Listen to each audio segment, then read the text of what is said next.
إن سألتم عن إلهي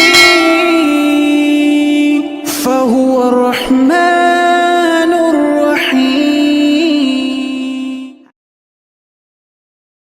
Ada satu rumah teman-teman sekalian, di situ ada orang bunuh diri, gantung diri. Kira-kira mau beli rumahnya nggak? Jawab jujur ya. Kenapa nggak mau? Hah? Setelah saya jelaskan malam ini, beli besok ya.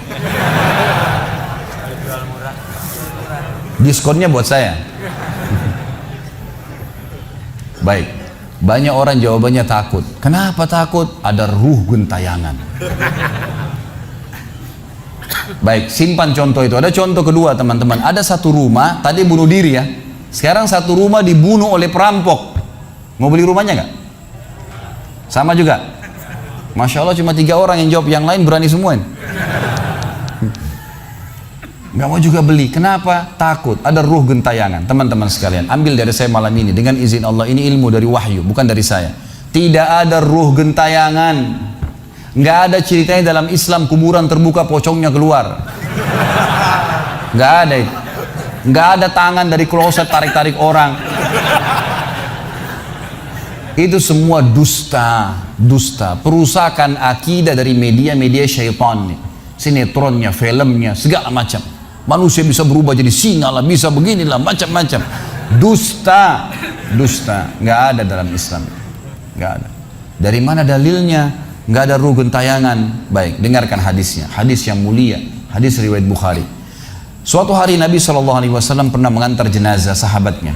Waktu jenazah tersebut ditaruh di kuburan, kata Nabi SAW, kalau seseorang mukmin meninggal dunia, siapa orang mukmin teman-teman sekalian? Orang yang sudah menggabungkan antara rukun Islam sama rukun iman. Kalau antum syahadat sudah, muslim, alhamdulillah, sholat 5 waktu, zakat, puasa Ramadan, haji, sudah dikerjain. Ditambah dengan keimanan, yakin Allah ada, yakin malaikat ada mencatat, yakin diturunkan dalam Al-Quran, yakin ada Rasul yang mengajarkan Nabi Muhammad SAW, ada diterima pahalanya hari kiamat, maka itu namanya mukmin. Ditambah dengan mengimani qada dan qadar. Kalau ada orang sholat, Allah ada nggak ya? Malaikat catat nggak ya? Hari kiamat saya terima nggak? Ini masih muslim, belum mukmin, masih level di bawah. Pertama muslim dulu baru mukmin. Makanya dalam hadis disebutkan ada iman, ada Islam, ada iman, ada ihsan, gitu kan? Ini level-levelnya. Nah, kata Nabi SAW, kalau orang mukmin menggabungkan antara rukun Islam sama rukun iman, sholat yakin Allah ada, sholat begini dan seterusnya, maka akan datang kepadanya 3 sosok malaikat pada saat meninggal. Dan ini teman-teman bukan dongeng saya ceritakan, ini hadis Nabi, berita wahyu yang pasti kita semua akan saksikan. Demi Allah ini benar, ini wahyu, gitu kan?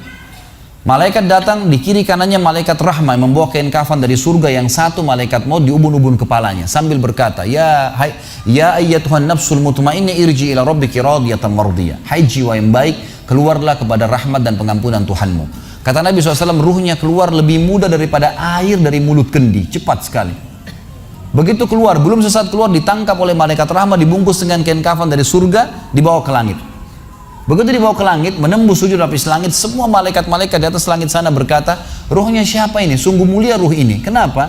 Kata Nabi SAW, karena ruh itu mengeluarkan bau yang lebih wangi daripada bau kasturi. Semoga kita semua insya Allah termasuk.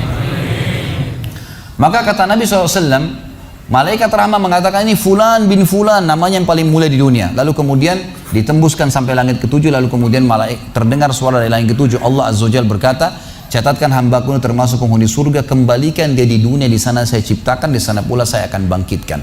Diantar ruhnya bersamaan jasadnya, diantar oleh kerabatnya. Baru 3 langkah mereka jalan, dia masih bisa, ruh ini masih mendengarkan suara sendal mereka. Lalu malaikat datang mendudukkan dia lalu berkata, siapa Tuhanmu, siapa nabimu, apa kitabmu? Lalu dia kalau orang beriman, kata Nabi SAW, Allah berfirman, yuthabbitullahu alladhina amanu bil qawli tsabit fil hayatid dunya fil akhirah. Allah akan tetapkan jawaban di lisan orang-orang beriman di dunia. Kalau dia belajari agama ini lalu ditanya kenapa kau sholat, kenapa kau puasa, dia akan punya jawaban dari wahyu.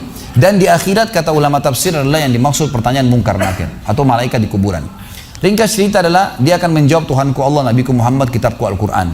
Pada saat dia jawab jawaban itu teman-teman sekalian, maka tiba-tiba saja kata Nabi SAW, malaikat tersebut membukakan baginya pintu neraka. Azab, siksaan, orang teriak-teriak, api yang berkobar-kobar, dia ketakutan. Kata malaikat, lihat dari apa Allah selamatkan dirimu. Karena kau beriman, kau nggak jadi masuk sini, ditutup. Supaya dia tahu nih, kalau dia berbuat salah akan masuk situ, ditutup. Dibuka pintu surga, dayang-dayang, permadani, istana yang luas, luar biasa. Dia gembira. Lalu kata malaikat, kau akan masuk di sini. Maka si mayit tersebut pun berdoa mengatakan, ya Allah cepatkan waktu, karena aku ingin masuk ke dalam surgaku. Lalu datang di sebelahnya orang yang tampangnya gagah, badannya bersih, wangi, saking sempurnanya kata jenazah ini. Ruh ini berkata, siapa kamu ini? Sungguh sempurna ciptaan Allah pada dirimu. Maka dia berkata, diam dulu. Maka dia berkata, gitu kan? Dia berkata, saya amal soleh akan menemani kau sampai hari kiamat. Insya Allah setelah riwayat ini kita sholat. Saya amal soleh akan menemani kau sampai hari kiamat. Maka kata Nabi SAW terdengar suara, ya Allahu alam di sini disebutkan Allah atau malaikatnya, tapi yang jelas menyampaikan dari Allah Subhanahu Wa Taala, lapangkan kuburan hambaku ini seluas pandangan matanya dan bukakanlah pintu surga baginya setiap pagi dan petang dia melihat. Maka jadilah kuburannya taman dari taman surga sampai hari kebangkitan. Baik. Sebaliknya kata Nabi SAW, kalau orang fasik, siapa tadi fasik? Muslim yang masih berbuat maksiat. Teman-teman hati-hati, jangan kena mengandalkan sudah syahadat kemudian bebas berbuat dosa. Hati-hati. Fasik dan orang kafir proses matinya sama. Kata Nabi SAW, orang fasik dan orang kafir akan datang kepadanya 3 malaikat. 2 malaikat azab di kiri kanannya, 1 malaikat maut dibunuh-bunuh kepalanya yang berkata, hai jiwa yang busuk, keluar kepada kemurkaan Tuhanmu. Maka ruhnya berantakan di tubuhnya, tidak berani keluar. Lalu malaikat maut menariknya dengan keras, ibaratnya seperti bulu domba yang dibasahkan, dililitkan di pohon berduri lalu ditarik dengan keras sehingga berantakan bulu domba itu. Keluar, belum sesaat keluar ditangkap oleh malaikat azab, dibungkus dengan kain kafan dari neraka, dibawa. Baru langit pertama nggak dibukain pintu oleh para malaikat. Lalu malaikat langit berkata, siapa ruh ini? Sungguh buruk ruh ini. Kenapa? Kata Nabi SAW, karena ruh itu mengeluarkan bau yang lebih busuk daripada bau bangkai. Wa na'udzubillah. Lalu malaikat azab membawa mengatakan, ini ruhnya Fulan bin Fulan, ya, orang yang disebutkan nama paling buruk di dunia. Lalu terdengar suara dari langit, Allah berkata, catatkan hambaku ini termasuk penghuni neraka. Di sana kembalikan dia di dunia, di sana saya ciptakan, di sana pula saya akan bangkitkan. Di antara ruhnya bersamaan pengantarnya mengantar jenazahnya. Begitu masuk dan 3 langkah, ya. Orang-orang mengantarnya lewat, malaikat datang mendudukkan dia mengatakan, siapa Tuhanmu, siapa Nabimu, apa kitabmu. Walaupun muslim, rekam baik-baik ini, ya, lahir dalam keadaan Islam, sesekali sholat, fasik, masih banyak maksiat, tidak tobat sebelum meninggal, sama. Jawabannya kata Nabi SAW dengan orang kafir, innama aqulu kama kana yaqulun nas. Saya nggak tahu, saya cuma ikut-ikut dulu orang bilang apa, nggak bisa jawab. Lalu kemudian dibukakan baginya pintu surga, dayang-dayang, permadani, istana, pemandangan yang luar biasa, gitu kan? Maka dia kagum, kata malaikat, lihat dari apa kau haramkan dirimu. Dulu kau bisa masuk sini, tapi kau tidak mau, ditutup. Dibuka pintu neraka, azab, siksaan, orang dipotong, teriak-teriak, kesakitan. Lalu dia ketakutan, kata malaikat, ini tempat kau selamanya, kau tidak akan bisa lari. Maka dia berdoa mengatakan, ya Allah jangan kau cepatkan waktu karena aku tidak ingin masuk ke dalam nerakaku. Lalu datang di sebelahnya orang yang buruk tampangnya, bau badannya nggak enak. Lalu saking buruknya kata jenazah ini, kata ruh ini, siapa kamu ini? Pergi dari saya, sungguh buruk ciptaan Allah pada dirimu. Maka dia mengatakan, tidak, saya amal burukmu yang akan menemani kau sampai hari kiamat. Lalu dalam penutupan hadis Bukhari ada 2 riwayat. Yang pertama, Allah Azza wa Jal, ya, mengirim kepadanya malaikat yang tidak punya penglihatan dan pendengaran. Allahu alam bagaimana nih? Yang membawa sebuah besi, yang kalau besi itu seluruh jin dan manusia bersatu mau membalik saja mereka tidak mampu. Bayangkan seluruh jin miliaran, seluruh manusia miliaran, balik saja mereka tidak mampu. Ini saking kuatnya malaikat tersebut. Maka menghantamkan ke tubuh orang ini, hancur, diutuhkan kembali lagi. Begitu terus sampai hari kiamat. Riwayat yang kedua mengatakan, Allah Azza wa Jal membuat dinding kuburannya merengut tubuhnya, menjepit tubuhnya sampai seperti ini tulang rusuknya. Kembali lagi, kata ulama hadis digabungkan keduanya, dipukul sambil diremukkan, dikembalikan lagi, begitu terus sampai hari kiamat. Maka teman-teman sekalian, dalil ini sebagai penutup dalam sesi pertama materi kita, teman-teman sekalian, dalil ini menjelaskan tidak adanya ruh gentayangan dalam Islam, nggak ada. Kita tarik ke contoh tadi, orang yang bunuh diri tadi berdosa besar bukan? Dosa besar. Berarti dia meninggal sekarang di kuburan lagi disiksa. Nggak ada ceritanya keluar ganggu orang atau balas dendam. Gak ada waktu. Hancur, remuk, dikembalikan lagi. Begitu terus. Kemudian juga sama, orang tadi contoh kedua yang dibunuh sekeluarga, kalau dia muslim maka dia mati syahid. Matinya mulia bukan? Mulia. Berarti lagi nikmatin kuburannya taman dari taman surga. Nggak ada ceritanya tuh mereka keluar lagi ganggu orang. Gitu kan. Jadi mulai sekarang beli rumah yang banyak dianggap keramat tuh. Bacain surah Al-Baqarah, ada semua syaitannya tuh. Harus yakin dengan sabda Nabi SAW, rumah yang dibaca surah Al-Baqarah tidak akan masuk syaitan. Nggak ada. Takut semua syaitannya. Baik, kita tutup dengan kata-kata saya teman-teman sekalian. Lalu dari mana kalau saya beli rumah saya pernah dengar suara bayi di atas rumah, atap rumah saya. Saya pernah dengar suara cangkul di belakang rumah, pintu bunyi sendiri, gitu kan. Itu semua permainan syaitan yang ada di sekitar rumah itu, atau Anda yang bermasalah. Harus diruqyah.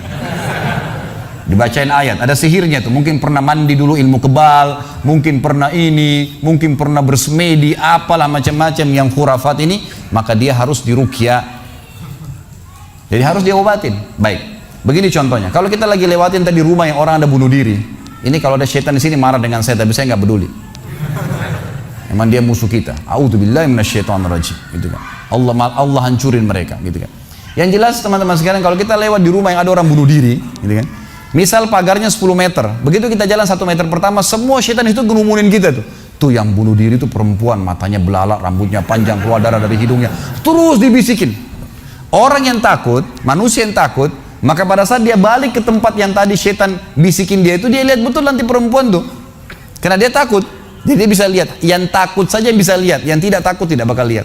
Makanya kalau ada temannya jalan di sebelah nggak takut, tanya, kau lihat gak? Dia bilang enggak. Kalau dia bayangkan nenek-nenek, dia lihat nenek-nenek temannya. Permainan syaitan. Maka orang beriman mustahil melihat yang seperti itu. Nggak ada ceritanya. Atau dasarnya orang itu kena sihir tadi. Maka bisa melihat penampakan karena ada syaitan yang mengganggu dia, dan dia dasarnya membuka diri untuk itu. Makanya harus ruqyah, obat. Gitu kan? Ada metode pengobatan, tentu bisa lihat di YouTube, ada ceramah saya, ruqyah syariah. Ya, nama saya diketik, insya Allah ada tata cara yang sudah saya ajarkan caranya mengobatin itu. Tapi yang jelas itu semua permainan syaitan, teman-teman sekalian. Dan inilah poin pertama, pintu pertama untuk takut kepada Allah Subhanahu wa taala. Artinya semua selain Allah dalam makhluk jangan pernah takut dengan mereka. Syaitan pun yang biasa dianggap menakutkan bagi manusia itu dusta semua. Sampai sabda Nabi SAW mulia, hadis Bukhari, siapa yang membaca bismillah, maka syaitan yang ada di sekitarnya menjadi kecil seperti lalat. Jadi orang yang gambarkan syaitan besar itu tidak benar semua. Kata Nabi SAW dalam hadis Bukhari yang lain, siapa yang mau masuk ke rumahnya lalu dia baca assalamualaikum, salam warahmatullahi wabarakatuh, syaitan di sekitar rumahnya berkata kepada teman-temannya, tidak ada tempat nginap buat kalian malam ini. Salam saja sudah jadi benteng, nggak bisa masuk. Kalau dia makan dengan baca bismillah, ya, dia baca bismillah, maka syaitan berkata lagi sama teman-temannya, tidak ada makan malam buat kalian malam ini. Nggak bisa cuy. Dan syaitan tidak bisa membuka dan menembus tembok atau pintu manusia. Dusta semua itu tembus tembok, tembus pintu, dusta. Karena Nabi SAW yang bilang, syaitan tidak bisa membuka kembali pintu yang ditutup oleh manusia. Syaitan tidak bisa membalikkan ya panci yang sudah ditutup oleh manusia. Maka padamkanlah lampu kalian, tutuplah panci-panci kalian, karena syaitan bisa menunggangi makhluk yang lain. Sebagai penutup hadis Nabi SAW, pernah ada seorang sahabat membawa tikus ditangkap malam hari. Pada saat ditangkap tikus tersebut, lalu sahabatnya tidak bunuh, dipegang sama dia, dibawa ke masjid. Dia bilang, ya Rasulullah, ini tadi ya saya tangkap di rumah saya apain hewan ini? Boleh saya bunuh atau enggak? Kata Nabi SAW, jadi tikus itu sambil ditahan oleh sahabat. Kebetulan Nabi SAW punya tikar yang dipakai sholat, di sebelahnya ada lilin kecil, minyak dengan api, gitu kan. Lalu tikus ini sementara Nabi SAW bicara sama sahabat, lepas menyentuh ya lilin Nabi SAW, lalu tumpah minyaknya di sejadah, di tikarnya Nabi, terbakar. Kata Nabi SAW, sesungguhnya hewan ini fasiqah, fuaisiqah, buruk, boleh dibunuh, gitu kan. Dan syaitan menunggangi hewan seperti ini untuk membakar rumah-rumah kalian. Tapi mereka tidak bisa membakar langsung.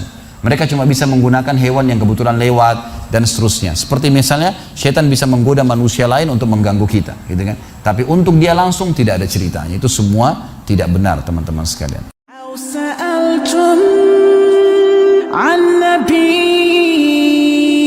عن نبي فهو إنسان عظيم.